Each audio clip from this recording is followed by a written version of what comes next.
ఎప్పుడైనా నీ బతుకులో ఒక్కసారి దేవుని దగ్గర జ్ఞానం ఇమ్మని అడుగుంటే ఈ రోజుకి నీ బతుకు వేరేలాగుండేది.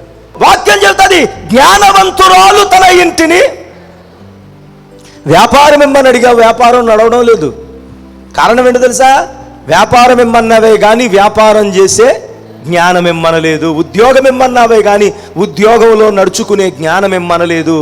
సేవ ఇమ్మని అడిగావే కానీ ఆ సంఘములో సేవకుడిగా నిలబడి వాక్యము చెప్పడానికి కావలసిన జ్ఞానం ఇమ్మని అడగలేదు. పిల్లల్ని ఇమ్మన్నావు, జ్ఞానం ఇమ్మనలేదు. ఆ పిల్లలు ఊరి మీద అచ్చోసిన బోతుల్లా తిరుగుతున్నారు. పిల్లల్ని ఇమ్మన్నావు, పిల్లల్ని పెంచే జ్ఞానం అడగలేదు. ఇల్లు ఇమ్మన్నావు, ఇల్లు కట్టే జ్ఞానము ఇమ్మని అడగలేదు. జ్ఞానం ఎవరికైనా కొదువైన ఎడల యాకోబు పత్రిక 1వ అధ్యాయం 5వ వచనంలో అంటాడు, నా యొద్దకు రండి నేను మీకు జ్ఞానమును వరముగా ఇస్తాను అని అన్నాడు.